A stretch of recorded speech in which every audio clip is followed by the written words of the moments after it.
ఎన్టీఆర్ గారు చనిపోయినప్పుడు ఆ వీడియోలు చూస్తుంటే సేమ్ ఇదే కట్అవుట్, సేమ్ ఇలాగే ఉన్నారు అప్పుడు ఇలాగే కూడా. ఉన్నానా? పక్కన నించొని ఉన్నారు ఆయన బాడీ పక్కన. ఎస్. మీరు కింద మహేందర్ నేను రెడ్డి గారు రోజు 2 గంటలు షటిల్ ఆడతామ్మా. షటిల్ షటిల్ ఆడతా. మనిషికి ఎప్పుడు భగవంతుడు తీసుకుపోతాడో, నువ్వు ఏది ఆడినా ఎట్లా ఉన్నా, మీరు అంటున్నారు ఆయన ఎట్లుండో వీళ్ళు అట్లనే ఉంటాను. ఎస్, నేను స్పోర్ట్స్ మ్యాన్ను. ఓకే నేను ఇవాళ దాకా ఒక ట్యాబ్లెట్ కూడా తినను. ఓకే. దేవుడు అంత మంచి ఆరోగ్యం ఇచ్చిండు, ఇంక అంతకంటే ఎక్కువ ఏం కావాలి? ఆరోగ్యం ఉంటే ఇక అన్నీ ఉన్నట్టే. డైట్ ఏం చేశారు సార్ మీరు? ఇంకా అన్నీ లైట్ అంటే మంచి ఫుడ్ తింటాను, ఇంటి ఫుడ్ తింటాను, హోటల్ ఫుడ్ ఒక 5% తప్పని పరిస్థితుల్లో తప్ప ఎప్పుడు తినను. 20 పెళ్లిలకు పోతే ఒక్కొక్క రోజు ఇంటికి వచ్చి అన్నం తింటా. పెళ్లిలో తినరు బయట? ఎక్కడ తినను నేను, కొంచెం కూడా తినరు. ఏదన్నా ఉంటే కంపెనీ ఉన్నప్పుడు తప్పని పరిస్థితిలో ఉంటే చెప్పలేం. అది కూడా మనకు అదే అట్లాంటి అదేం లేదు. ఓకే. అందరితో పాటు కూర్చుంటే ఏమవుతుంది, కూర్చుంటాము వచ్చేస్తాం అంతే తప్ప నా కంట్రోల్ నాకు ఉంది. అందుకే ఈ రోజు వరకు బ్రహ్మాండంగా నాకు భగవంతుడు ఆరోగ్యం ఇచ్చిండు. రాజశేఖరుడు మంచి ఆరోగ్యం, ఓకే, మంచి నాయకుడు. భగవంతుడు తీసుకుపోవాలనుకుంటే ఏదో రకంగా తీసుకెళ్తాడు కదా, నీకు ఆరోగ్యం కాదు కదా. అవును సార్. తర్వాత మీరు ఎమ్మెల్యేగా గెలిచారు, కాంగ్రెస్ గవర్నమెంట్ కూడా వచ్చింది. వచ్చినాక ఎట్లుండే సార్ అప్పుడు రాజశేఖర రెడ్డి గారితో మంత్రి అయిదా? చాలా క్లోజ్గా ఉన్నాం మేము రాజశేఖర రెడ్డితోని. కాంగ్రెస్ పార్టీలో ఎవరున్నా ఉంటాం. ఆయన చనిపోయిండు, ఆయన కొడుకు వెళ్ళిపోతే కూడా మేము కాంగ్రెస్లో ఉన్నాం. అవును, ఇప్పుడు కూడా కాంగ్రెస్ ఉన్నాం. టీఆర్ఎస్ వచ్చినా ఎప్పుడు వచ్చినా, అధికారం ఉన్నా అధికారం లేకున్నా, ఒక నిర్ణయం తీసుకుంటే ఆ నిర్ణయం మారదు. మంచి లేనప్పుడు చెప్పి మారాలి ఎవడన్నా ఉంటే. పదవుల కోసం మారేటువంటి ముచ్చట నాకు లేదు, ఉండదు. నా జీవితంలో మంచి పని చేయాలనుకున్నా, ఒక దేవాలయాన్ని కట్టాలని నా సంకల్పం ఉండే. ఓకే. ఎప్పటి నుంచో ఆ సంకల్పం దేవుడు నాకు ఇచ్చిండు. తిరుమల తిరుపతి దేవస్థానం ఎట్లుందో, నేను పుట్టి పెరిగిన గడ్డ మీద ఓకే తిరుమల తిరుపతి దేవస్థానాన్ని మొక్కుకున్న వెంకటేశ్వర స్వామిని ఇక్కడ వచ్చి అందరిని ఆశీర్వదించి, దేవుడా నీకు అన్ని విధాలుగా నేను సేవ చేస్తానని మొక్కుకున్నా. నాకు అలాంటి అవకాశం ఇచ్చిండు. బ్రహ్మాండమైనటువంటి ఆలయం కట్టాలని నిర్ణయం తీసుకుంటే ఆయన్నే నడిపిస్తుండు. మేము నిమిత్త మాత్రమే. మేము ఒక సేవకులుగా పనిచేస్తున్నాం. దేవాలయం అంటే నాది కాదు, వెంకటేశ్వర స్వామి దేవాలయం. అది అందరి ప్రజల కోసం దేవుడు అక్కడ వచ్చి ఉంటున్నాడు. మీరు పుట్టి పెరిగిందంతా ఇబ్రహీంపట్నమే? నేను ఇప్పుడు ఇబ్రహీంపట్నం కాన్స్టిట్యున్సీ మాత్రము. ఓకే. అప్పుడు మలక్పేట కాన్స్టిట్యున్సీలో నా ఊరు ఉంది, ఇప్పుడు ఇబ్రహీంపట్నం కాన్స్టిట్యున్సీలో నా ఊరు ఉంది. మారినప్పుడు డీలిమిటేషన్ అయింది. డీలిమిటేషన్ అప్పుడు 10 లక్షల ఓట్లకు ఎమ్మెల్యే ఉన్నా నేను 10 సంవత్సరాలు. ఇప్పుడు 3.5-4 లక్షలే కదా. అప్పుడు డివైడ్ అయ్యి 4 అయింది. మలక్పేట, ఎల్బీ నగర్, మహేశ్వరం, ఇబ్రాహీంపట్నం. ఈ 4 కలిపి మలక్పేటే. కానీ మీరు మీ పేరు చూస్తే ఖచ్చితంగా గుర్తుపట్టని వాళ్ళు ఎవరు ఉండరు అప్పటి నుంచి ఇప్పటి వరకు. అవగాహన, రాజకీయాలపై అవగాహన ఉన్నవాళ్ళు. ఉమ్మడి ఆంధ్రప్రదేశ్లో ప్రతి నియోజకవర్గంలో నన్ను గుర్తుపడతాడు, ప్రతి నాయకుడు గుర్తుపడతాడు, ప్రతి కార్యకర్త గుర్తుపడతాడు. నాకేదో గుర్తుపడుతుందని నేనేం గొప్పలు చెప్పుకోను. రైట్. మంచి పనులు చేస్తే దేశం కొంతమందికే ఉంటుంది అట్లా ఆ చరిష్మ అనేది, కొంతమందికే ఉంటుంది. ఎందుకని మీరు ఇప్పటికీ మంత్రి కాలేకపోతున్నారు? కులం అడ్డం వస్తుందా? ఈ రెడ్డి కులం అడ్డం వస్తుందా మీరు మంత్రి కాకపోవడానికి? నాకేం నష్టం జరగదు, నా జిల్లా ప్రజలకు నష్టం జరగొద్దు. కులమే అడ్డం వస్తే మీరు ఏ కులం కావాలంటే ఆ కులము ఒక్కనే గెలిచిన కాబట్టి, ఏ కులం కావాలంటే ఆ కులపులను గెలిపించి మీకు ఇస్తా. రంగారెడ్డి జిల్లా పక్షాన పోరాడేటువంటి నాయకుడిని మీరు మంత్రి చేయాలని చెప్పిన, ఓపెన్గా చెప్పిన, అందులో దాపరికం ఏం లేదు. ఇప్పుడు కూడా చెప్తున్నా, మల్రెడ్డి రంగారెడ్డి కులం అడ్డం వస్తే తప్పకుండా రంగారెడ్డి జిల్లా ప్రజల కోసం నేను రాజీనామా చేస్తా. ఓకే. మీరు ఎవరిని పెడతారో పెట్టండి, కానీ రంగారెడ్డి జిల్లాకు అన్యాయం చేయొద్దు, రంగారెడ్డి జిల్లాకు మంత్రి ఇవ్వాలి అనేది నా డిమాండ్. ఈ ప్రస్తావన ఎప్పుడైనా ముఖ్యమంత్రి రేవంత్ రెడ్డితో మాట్లాడారా? ఆయన తప్పకుండా నీకు అవకాశం ఉంది ఇస్తా అంటాడు. అధిష్టాన వర్గం ఉంది, నిర్ణయం అధిష్టాన వర్గం. కానీ స్టార్టింగ్లో కాంగ్రెస్ పార్టీ సీనియర్లు అందరూ రేవంత్ రెడ్డి రావడాన్ని, ఆయన నాయకత్వాన్ని వ్యతిరేకిస్తుంటే మీరు మాత్రం స్వాగతించారు. ఆయన వల్ల లాభం అవుతుంది అన్నారు కాంగ్రెస్ పార్టీకి. బ్రదర్, వ్యక్తులు వ్యతిరేకించవచ్చు, మా అధిష్టానం ఉంది, హైకమాండ్ ఉంది. అక్కడ హైకమాండ్ నిర్ణయమే అందరూ కూడా శిరస వహించాలి. అందుకే రేవంత్ రెడ్డిని అడ్డం పడ్డ ప్రతి ఒక్కరికి చెప్పిన, మీరు అడ్డం పడొద్దు, హైకమాండ్ని అడగండి, మన అందరికీ ఒక నాయకుడిని ఇస్తున్నప్పుడు స్వాగతం చెప్పాలి అని మీరు అందరూ చూసారు. గాంధీ భవన్లో అందరి ముందు టీవీలలో 100 టీవీలు వచ్చి నిలబడితే చెప్పిన, ఇప్పుడు కూడా చెప్తున్నా, పార్టీ నిర్ణయమే ఫైనల్. కాంగ్రెస్ పార్టీలో ఉన్నప్పుడు కాంగ్రెస్ పార్టీ తీసుకునే ప్రతి నిర్ణయానికి కట్టుబడి ఉండాల్సిందే. నాకు మొన్న మంత్రి ఇవ్వలేదు, నేనే అనుకున్నా వద్దులే, నాకు కాంగ్రెస్ పార్టీ అవసరం లేదేమో, నేను నా నిర్ణయం తీసుకుంటా. మా వాళ్ళు కూడా, మా పిసిసి ప్రెసిడెంట్ వచ్చిండ్రు, శ్రీధర్ బాబు గారు వచ్చిండ్రు, పొన్నం ప్రభాకర్ గారు వచ్చిండ్రు, మీనాక్షి మా ఇన్ఛార్జ్ గారు వచ్చిండ్రు, వాళ్ళందరూ వచ్చి చెప్పినప్పుడు నేను పార్టీ లైన్లోనే ఉంటా. ఇప్పుడు పార్టీకి నష్టం జరగకుండా రంగారెడ్డి జిల్లా ప్రజలకు అన్యాయం చేస్తే మాత్రం ఊరుకోనని చెప్పిన.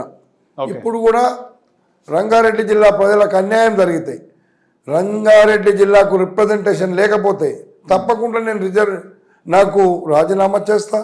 పార్టీ చెప్పితే ఎవరినైనా గెలిపిస్తా. లేదు పార్టీ జిల్లాకు అన్యాయం జరిగినా పర్వాలేదు, నువ్వు ఉండంటే ఉంటా. పార్టీ నిర్ణయమే నా నిర్ణయం. మల్రెడ్డి రంగారెడ్డి గారు, మీ రాజకీయ వారసులని రాజకీయాల్లోకి దింపే ప్రయత్నం చేస్తున్నారా?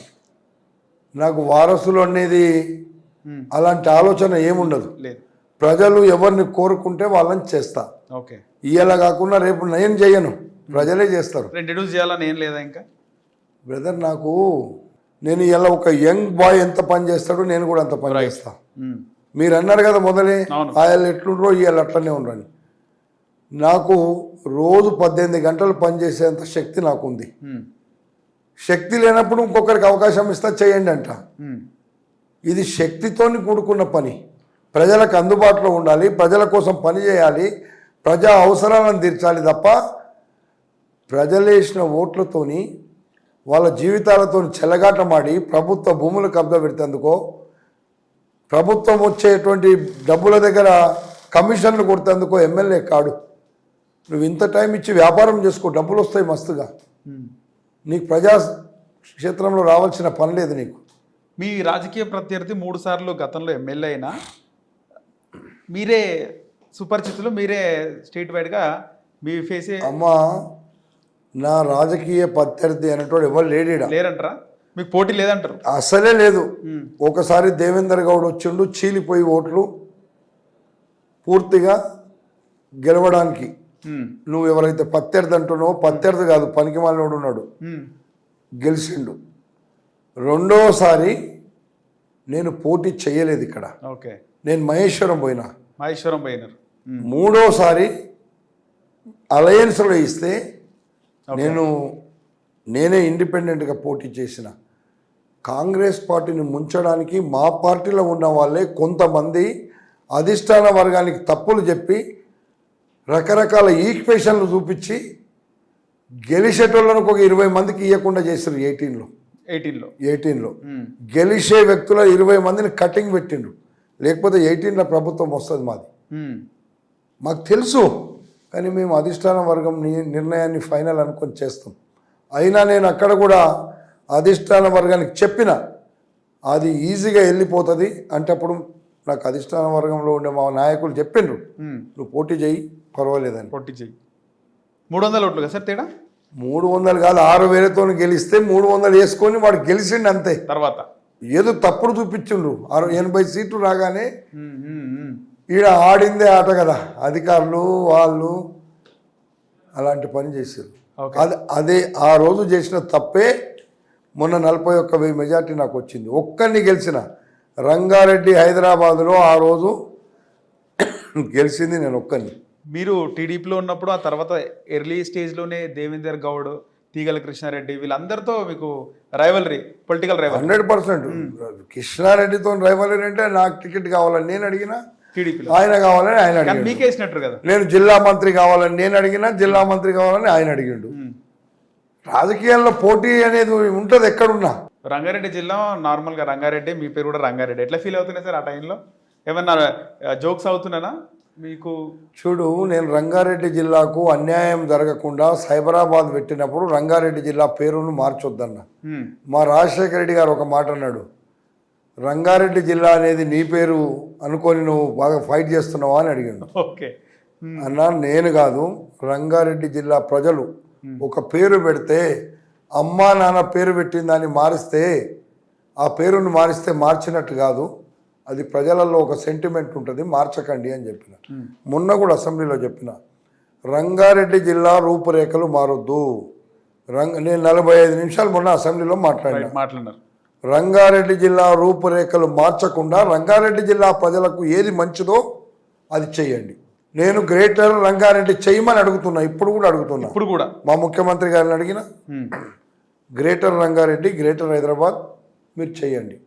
ఇప్పటికే రంగారెడ్డి చీలిపోయింది, ఒకటి వికారాబాద్ అయింది, ఒకటి మేడ్చల్ అయింది. ఇంకా ఉన్నదాన్ని చీల్చకండి, హైదరాబాద్లో కలపకండి. ఉన్న రంగారెడ్డిని ఒకటి హైదరాబాద్, గ్రేటర్ హైదరాబాద్ ఉంది, గ్రేటర్ రంగారెడ్డి చెయ్యండి. ఈరోజు ఉన్న డబ్బులన్నీ ప్రభుత్వానికి వచ్చే డబ్బంతా రంగారెడ్డిలో వస్తుంది, రంగారెడ్డిని చెడగొట్టకండి అని అడిగిన. నేను రంగారెడ్డి జిల్లా ప్రజల పక్షాన మాట్లాడిన, రేపు కూడా మాట్లాడతా తప్పకుండా. అవసరమైతే రంగారెడ్డి జిల్లా కోసం పోరాడతా, మా ముఖ్యమంత్రికి చెప్తా. 100కి 100 రూపాయలు నేను చెప్పింది తప్పకుండా ఆయన అర్థం చేసుకుంటాడు, చేస్తాడని నేను అనుకుంటున్నా. ఓకే. సో రాజశేఖర్ రెడ్డి ఉన్నప్పుడు కాంగ్రెస్ పార్టీకి మీకు ఒక స్వర్ణయుగం అనుకోవచ్చు ప్రభుత్వం ఉన్నప్పుడు. సో ఆయనతో మీరు చాలా అంటే పాదయాత్రలో తిరిగిన తర్వాత కూడా బాగా. సో ఏదన్నా మర్చిపోలేని ఘటన రాజశేఖర్ రెడ్డి గారితో అంటే ఏం చెప్తారు సార్? మేము ఆయన ముఖ్యమంత్రి అయినాక ఆయనతో పాటు పొలాలలో కూర్చొని తిన్న రోజులు ఉన్నాయి, ఫోటోలు ఉన్నాయి, చూసినాం. అసలు కొన్ని ఉంటాయి, సందర్భాలు ఉంటాయి. అడిగినారా మంత్రి పదవి అడిగినారా అప్పుడు మీరు? నేను అడగక ముందే ఆయన చెప్పిండు నీకు మంత్రి ఇస్తా అని. నేను ముఖ్యమంత్రి అయితే నేను మంత్రి చేస్తాను, ఆయన లేడు, కాలేదు. ఓకే బ్రదర్, ఒక్కొక్కసారి ఒక్కొక్కటి. ముఖ్యమంత్రులు, మంత్రులు అనేటువంటిది సెకండరీ. ఫస్ట్ ప్రజలలో గెలవడం ఫస్ట్ ప్రయారిటీ. రైట్. ప్రజలు ఇచ్చిన పదవి ఉంది, చాలు. దాచుకోవాలని నాకేం లేదు. మా అమ్మ నాన్న ఇచ్చింది చాలు. భగవంతుడు నన్ను చల్లగా చూసిండు, సంపూర్ణ ఆరోగ్యాలు ఇచ్చిండు, ఆస్తులు ఇచ్చిండు. నా పిల్లలకు, నాకు, మా కుటుంబానికి సరిపోయేంత మా అమ్మ నాన్ననే ఇచ్చిపోయారు. ఆశకు అంతు లేదు, ఉన్నదాన్ని తృప్తి పడుతున్నాం. ఓకే. సో ముఖ్యంగా మీ గురించి మాట్లాడుకోవాలంటే మీరు ఇందిరారెడ్డి గారు ఒకటేసారి సర్పంచ్, మాజీ దివంగత హోంమంత్రి. సో ఆయన మీరు స్నేహితులా సార్ అప్పటి నుంచి? ముందు నుంచి ఇందిరారెడ్డి గారు నేను సర్పంచులు అయినప్పటి నుంచి ఫ్రెండ్స్. ఆయన నాకంటే 7-8 ఏళ్ళు 10 ఏళ్ళు పెద్దోడు. ఓకే. ఆయన మన మలక్పేట్లో రైస్ మిల్స్ దగ్గర ఇందిరారెడ్డి గారు ఉండేది. ఓకే. నేనేమో దిల్సుఖ్ నగర్లో ఉండేది. ఓకే. అప్పుడు మేమిద్దరం ఫ్రెండ్స్ అయినాం. సర్పంచులు అయినాక ఫ్రెండ్స్ అయ్యి ఆయన ఓడిపోయిండు ఫస్ట్ టైం. సమాజ్వాదీ పార్టీ ఏదో పార్టీకి వెళ్ళి ఎమ్మెల్యేగా ఓడిపోయినారా ఫస్ట్లో. ఓకే. తర్వాత ఆయన 85లో రామారావు గారిని దించినప్పుడు అప్పుడు ఇండిపెండెంట్గా ఓడిపోయిన వ్యక్తి టీడీపీలో గెలిచి మంత్రి అయ్యాడు. ఓకే. మేమంతా కలిసి తిరిగినాం. 100% ఇందిరారెడ్డి నేను చాలా మిత్రులం. ఆయన ఇందిరారెడ్డి ఒక క్వాలిటీ మ్యాన్. సబితమ్మ లెక్క పదవుల కోసం పాకులనేటోడు కాడాయన. సబితమ్మనేమో పార్టీలు మారింది, ఇందిరారెడ్డి ఏ పార్టీ మారలే. తెలుగుదేశంలో ఉన్నాడు, వచ్చి కాంగ్రెస్లోకి వచ్చిండు అంతే. Indira Reddy is the great man. నాకు మంచి మిత్రుడు కాదు, మా అన్నలాగా నేను ఎప్పుడు ఫీల్ అయ్యేది. 2018 తర్వాత సబితేంద్రారెడ్డి పార్టీ మారుతుంటే ఫీల్ అయినారా సార్? బాధ అనిపించిందా మీకు? బాధ కాదు, చాలా బాధ అనిపించింది. ఆమె కొడుకు కోసం నేను మహేశ్వరంలో పోటీ చేసిన, ఎంపీగా పోటీ చేస్తే ఆయన దిక్కెళ్ళి మేము ఓడిపోయినాం. నేను అదే రోజు ఇబ్రాహీంపట్నంలో ఇండిపెండెంట్గా ఉంటే ఆ రోజే గెలిచేవాడిని. పోటీలో మహేశ్వరం నుంచి పోటీ చేస్తాను. బ్రదర్, రాజకీయాల్లో ఎప్పుడు ఎక్కడ ఒక్కొక్కసారి అనుకోని సంఘటనలు జరుగుతాయి. దానికి మంచి జరిగితే సంతోషపడొద్దు, ఇబ్బంది జరిగితే బాధపడొద్దు. పూర్తిగా రాజకీయాలలో బతుకుదానే అని అనుకుంటానికి కష్టం. తీగల కృష్ణారెడ్డి గారు మీరు సమకాలీకులా సార్ ఇద్దరు? ఆయన నాకంటే చాలా పెద్దోడు. ఓకే. మాకంటే చాలా సీనియర్. మహేందర్ రెడ్డి గారు చిన్నోళ్ళు, మాజీ మంత్రి మహేందర్ రెడ్డి నేను సేమ్ ఏజ్. అవును. ఓకే. మీరు ఇద్దరే బాగున్నారు ఎన్టీఆర్ గారు చనిపోయినప్పుడు. అవును. మహేందర్ నేను ఇద్దరం కూడా మంచి ఫ్రెండ్స్ అప్పటి నుంచి కూడా, ఇందిరారెడ్డితోనే. మహేందర్కు నాకు ఏమి ఇబ్బంది లేదు అప్పుడు. ఓకే. మాకు ఇబ్బంది ఉన్నదంతా అప్పుడు దేవేందర్ గౌడ్కు మాకు కొన్ని రోజులు జిల్లాలో టీడీపీ వరగపోరు ఉండేది. ఉమ్మడి జిల్లాలో మీరు ఉండలేరా? ఆయనతో ఉండలేరు, ఆయనతో పాటు ఉండలేరు. నేను ఇంద్రారెడ్డితో ఉన్నాను. ఆ తర్వాత మేము అంతా ఎన్టీ రామారావుతో ఉన్నామండి, ఎవరితో లేము. ఎన్టీ రామారావు చచ్చిపోయినాక పార్టీ మారినాం. సో ఆమె ఎన్టీఆర్ గారు ఉన్నప్పుడు లక్ష్మీపార్వతి గారు గిఫ్ట్ ఇస్తే చాలా మందికి మంత్రి పదవి ఇచ్చినారని ఒక టాక్ ఉంది. అప్పుడు ఎట్లుండే సార్ మీరు? నేను ఎవరిని గిఫ్టులు ఇవ్వలేదు, అడగలేదు. గిఫ్టులు ఇచ్చి పదవులు తెచ్చుకునే అలవాటు నాకు లేదు. ఓకే. అట్లా గిఫ్టులు ఇచ్చి పదవులు తెస్తే ఇప్పటికి ఎప్పుడో మంత్రి అయిపోతుండేనేమో. మరి నాకు అట్లాంటి అలవాటు లేదు.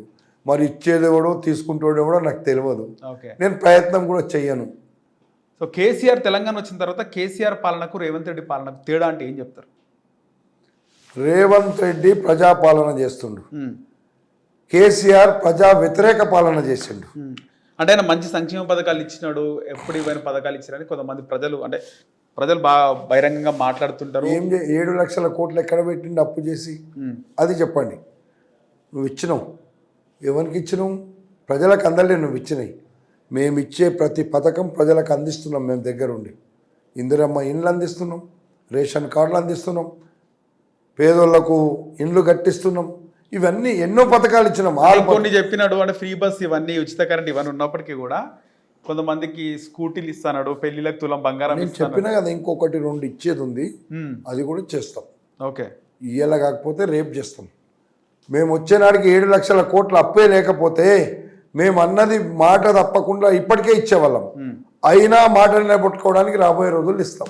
సార్ మీరు ఎంతోమంది ముఖ్యమంత్రులను చూస్తున్నారు, ఎన్టీఆర్ గారి దగ్గర నుంచి ఇప్పుడు రేవంత్ రెడ్డి వరకు.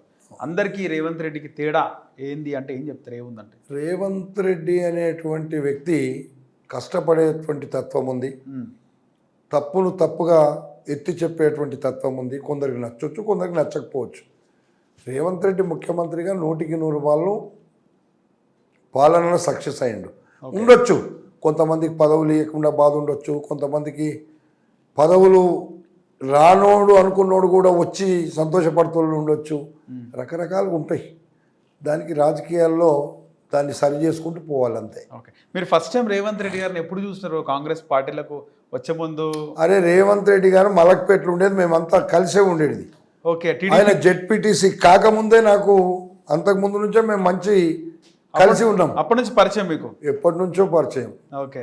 అప్పుడు ఎవరు అంతా మా వాళ్ళే కదా ఇక్కడ.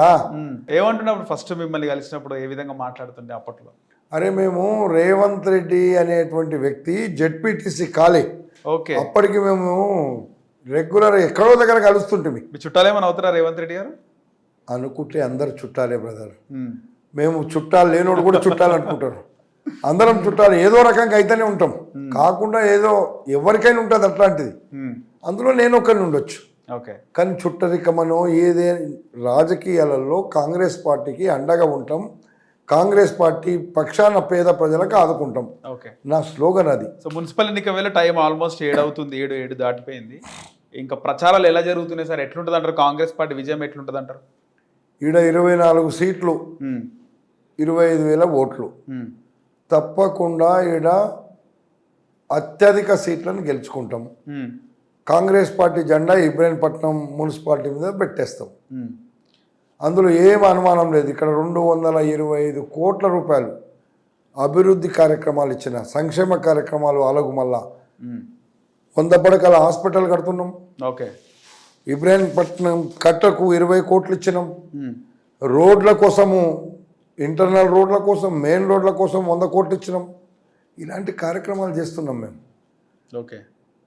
ఎన్నో కార్యక్రమాలు. ఇడ ఇబ్రాహీంపట్నం రూపురేఖలు మారుస్తా, ఇబ్రాహీంపట్నం దీపం కింద చీకట్లాగా ఉంది, ఇబ్రాహీంపట్నం ప్రజలలో వెలుగు నింపుతా అని ఎన్నికల ముందు ఏం చెప్పినో అదే అమలు చేస్తా.